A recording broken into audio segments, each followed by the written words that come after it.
Hi hello. രാവിലെ എണീറ്റിട്ട് വല്യമ്മ ചായ കുടിക്കുന്നുണ്ട്. അപ്പം നമ്മൾ വല്യമ്മക്ക് ഓണത്തിന് വാങ്ങിച്ചു കൊടുത്ത മുണ്ടാണ് വല്യമ്മ കൊടുത്തിട്ടുള്ളത്. അപ്പം എന്നോട് പറയുന്നത് നീ വാങ്ങിച്ചു തന്ന മുണ്ടാണെന്ന്.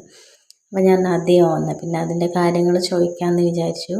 പിന്നെ വല്യമ്മക്ക് 2 മാല വാങ്ങിച്ചു കൊടുത്തിട്ടുണ്ടായിരുന്നു. പിന്നെ സാധാരണ ലുങ്കിയാണ് ഞാൻ വാങ്ങിച്ചു കൊടുത്തത്.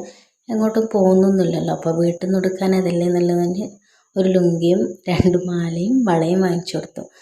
അപ്പോൾ വള എന്താ ഇടാത്തതെന്ന് ചോദിക്കുമ്പോൾ ഇത് ഊരി വെച്ചിട്ട് വേണം ആ വള ഇടാൻ വേണ്ടിയിട്ടെന്നാണ് വല്യമ്മ പറഞ്ഞത്.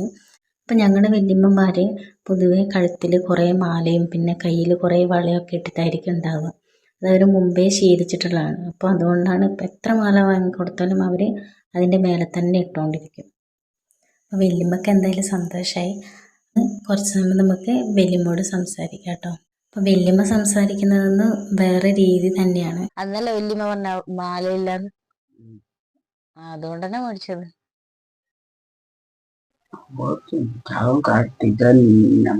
വളർന്നും തോന്നുന്നു. ഇവിടുത്തെ വളർത്തിട്ട് ഉണ്ടാടെ ബെൽറ്റായിട്ടില്ല വളെല്ലാം ഉണ്ടായിട്ട്. അപ്പൊ വള എപ്പെടുന്ന ഇടണോ? വള പിന്നിടണോ? അതെല്ലാം ഇത് വാങ്ങണ്ട, മുണ്ട് വാങ്ങണ്ട, വാങ്ങണ്ടപ്പാ.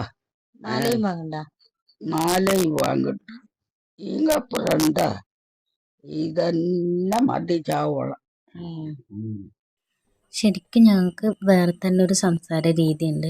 ഇപ്പോൾ ഈ വല്യമ്മ സംസാരിക്കുന്ന പോലെയാണ് ആ ഒരു രീതി വരുന്നത്. ചില വാക്കുകളൊക്കെ കേൾക്കുമ്പോൾ ഒരു തമിഴ് ടച്ച് വരുന്ന പോലെ ഉണ്ടാവും. പിന്നെ ഞാൻ ഇതുപോലെ സംസാരിക്കാറുണ്ട് എൻ്റെ വീട്ടിലൊക്കെ ആണെങ്കിലും. പിന്നെ ബാക്കിയുള്ളവരോടൊക്കെ സംസാരിക്കുമ്പോൾ അതുപോലെ സംസാരിക്കാറുണ്ട്. പൊതുവേ ഞങ്ങളുടെ പണ്ട് മുതലേ സംസാരിച്ച് വരുന്നൊരു രീതിയാണ്. അപ്പോൾ അതിൻ്റെ വീഡിയോ ഞാൻ വേറെ ചെയ്യുന്നുണ്ട്. അപ്പോൾ അത് വേറെ വീഡിയോയിൽ പറയാം. ഇന്നത്തെ വീഡിയോ ഇഷ്ടപ്പെട്ടാൽ ലൈക്ക് ചെയ്യുക, കമൻറ്റ് ചെയ്യുക, സബ്സ്ക്രൈബ് ചെയ്യുക. പുതിയൊരു വീഡിയോ ആയിട്ട് വരാം. ടാറ്റാ.